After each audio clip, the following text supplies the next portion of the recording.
Assalamualaikum warahmatullahi wabarakatuh. Salam sehat selalu dan tetap semangat. Kali ini kita bertemu lagi di perkuliahan asinkronus, yaitu di pertemuan ketujuh dengan materi prosedur analitis ISA atau International Standard on Auditing. Prosedur analitis dalam International Standard on Auditing adalah teknik audit yang digunakan untuk mengevaluasi informasi keuangan dengan menganalisis hubungan antara data keuangan dan non-keuangan. Prosedur ini membantu auditor dalam mengidentifikasi area yang memerlukan perhatian lebih lanjut, mendeteksi risiko material, serta memberikan pemahaman yang lebih baik tentang entitas yang diaudit.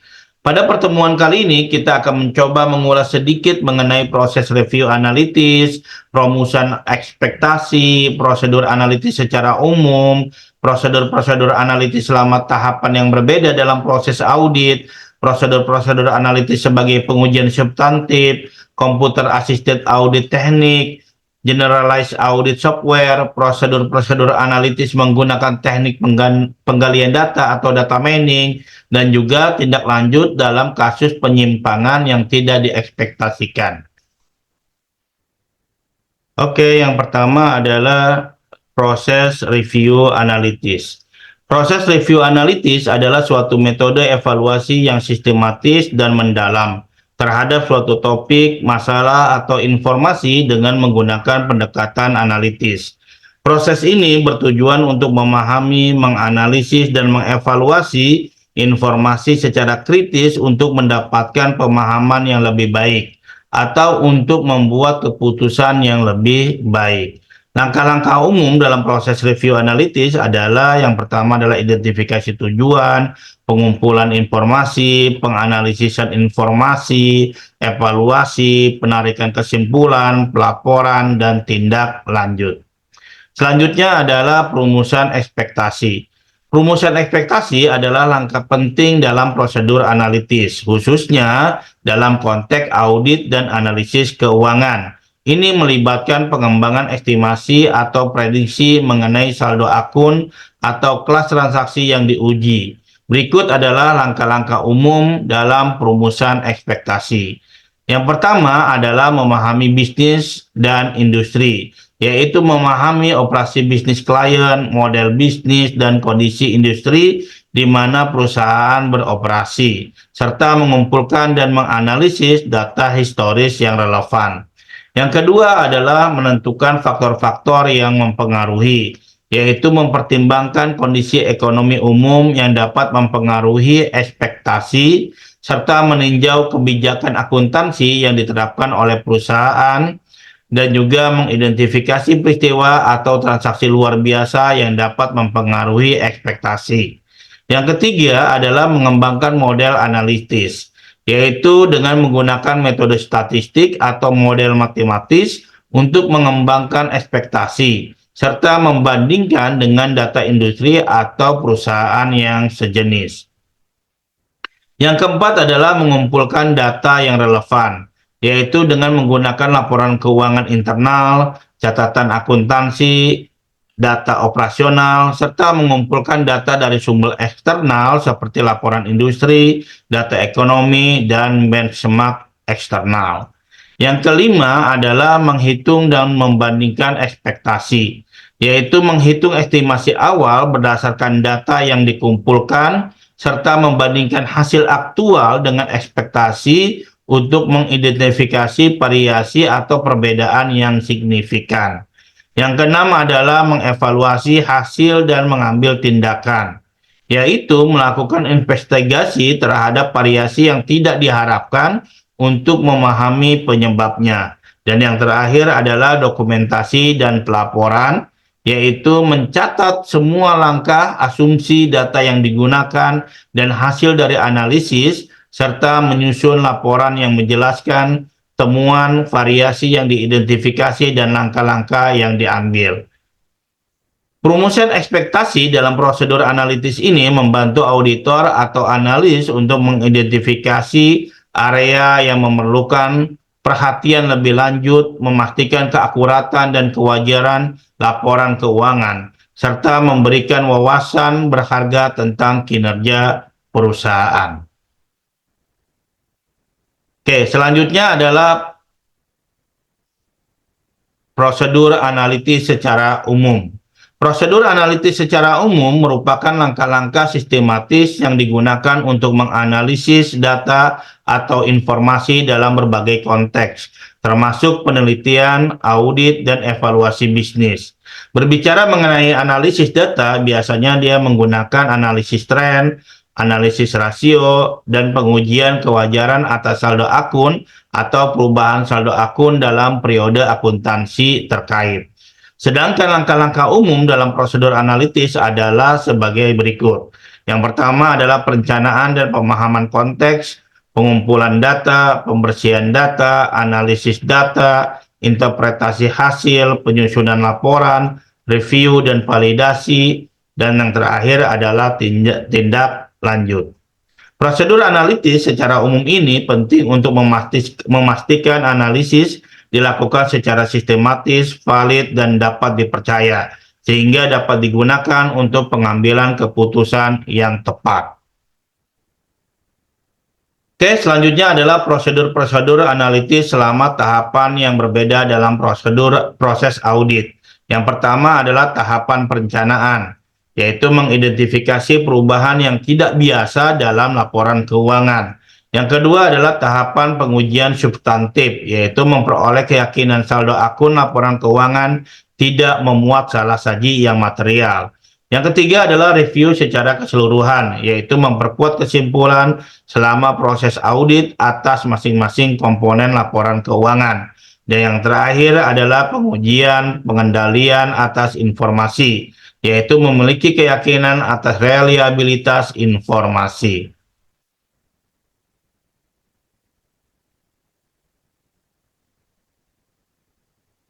Oke, selanjutnya adalah prosedur-prosedur analitis sebagai pengujian substantif. Prosedur analitis sebagai pengujian substantif adalah langkah-langkah yang digunakan oleh auditor untuk mengumpulkan bukti mengenai kewajaran angka dalam laporan keuangan dengan menganalisis hubungan antara data keuangan dan non-keuangan. Tujuannya adalah untuk mengidentifikasi anomali atau penyimpangan yang mungkin menunjukkan adanya kesalahan atau kecurangan. Berikut adalah beberapa prosedur analitis yang umum digunakan sebagai pengujian substantif, yaitu analisis tren, analisis rasio, analisis anggaran versus aktual, analisis hubungan, analisis varian, dan analisis horizontal dan vertikal.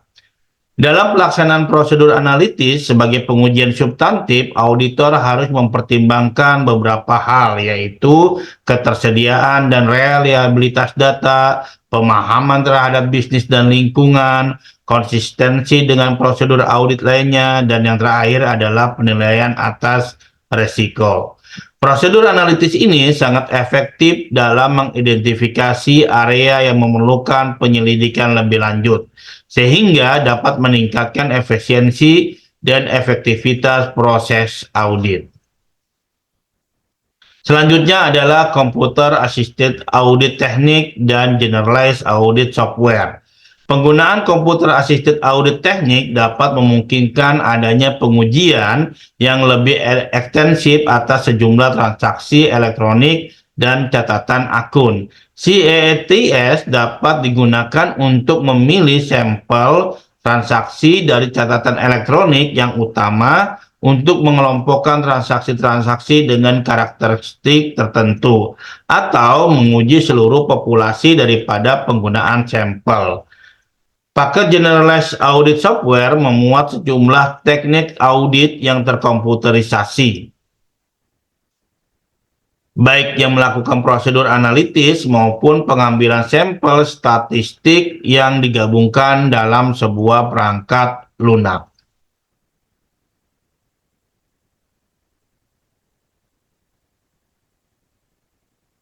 GIS dapat menangani data dalam jumlah besar secara cepat. Pengujian audit dengan GIS termasuk hal-hal yaitu mengidentifikasi seluruh komponen persediaan yang terkait dengan produk yang tidak lagi dijual, memilih seluruh komponen persediaan dengan lokasi yang tidak tercatat, mengikhtisarkan komponen persediaan sesuai lokasi untuk memfasilitasi pengamatan secara fisik, mereview saldo akun piutang usaha yang jumlahnya melebihi batas kredit atau memiliki umur piutang yang lebih lama, mereview kuantitas persediaan dan biaya per unit yang jumlahnya negatif atau luar biasa besar, memisahkan seluruh komponen persediaan yang tidak mengalami perpindahan sejak tanggal tertentu, mereview aset-aset yang memiliki nilai buku bersih yang negatif. Selanjutnya adalah prosedur-prosedur analitis menggunakan teknik penggalian data atau data mining. Penggalian data atau data mining adalah serangkaian teknik terkomputerisasi menggunakan analisis statistik yang kompleks untuk menguji data dalam jumlah besar dengan tujuan untuk menunjukkan informasi pola yang tersembunyi. Data mining dapat digunakan dalam tipe basis data atau repository informasi. Data yang digali dapat berupa numerik dalam bentuk teks atau bahkan data grafik dan audio. Berikut adalah prosedur analitis yang umum digunakan dalam data mining, yaitu yang pertama adalah pengumpulan data, pembersihan data, transformasi data, pemilihan data, penambangan data, evaluasi pola, presentasi hasil, dan pengambilan keputusan. Oke, yang terakhir adalah tindak lanjut dalam kasus penyimpangan tidak diekspektasikan. Terdapat dua alasan utama terkait fluktuasi atau inkonsistensi yang penting, yaitu adanya alasan bisnis sesungguhnya yang tidak jelas selama prosedur perencanaan dan adanya salah saji. Investigasi terhadap fluktuasi dan hubungan yang tidak biasa umumnya diikuti dengan bukti-bukti yang menguatkan respon manajemen dan penentuan apakah tambahan prosedur audit diperlukan. Lebih lanjut, auditor harus menentukan apakah pengujian pengendalian menunjukkan dasar yang tepat terkait ketergantungannya terhadap sejumlah pengendalian. Tambahan pengujian pengendalian merupakan kebutuhan dan potensi risiko salah saji perlu diselesaikan menggunakan sejumlah prosedur substantif. Oke, sebelum saya akhiri, ada beberapa pertanyaan untuk kalian jawab atau kalian tanggapi di forum. Yang pertama adalah jelaskan apa yang dimaksud dengan prosedur analitis menurut International Standard on Auditing dan kapan biasanya prosedur ini digunakan dalam proses audit. Yang kedua, apa tujuan dari pelaksanaan prosedur analitis pada tahap perencanaan audit? Berikan contoh penerapannya. Yang ketiga, bagaimana auditor menggunakan prosedur analitis pada tahap pengujian substantif? Berikan contoh yang relevan. Dan yang keempat, sebutkan beberapa metode yang dapat digunakan dalam prosedur analitis dan jelaskan masing-masingnya. Yang terakhir, apa yang dimaksud dengan prosedur analitis akhir dan bagaimana ini membantu auditor dalam menyelesaikan audit, ya. Jadi itu adalah pertanyaan yang kalian harus tanggapi di forum. Oke, sekian pembahasan pada pertemuan kali ini. Saya akhiri, saya ucapkan wassalamualaikum warahmatullahi wabarakatuh.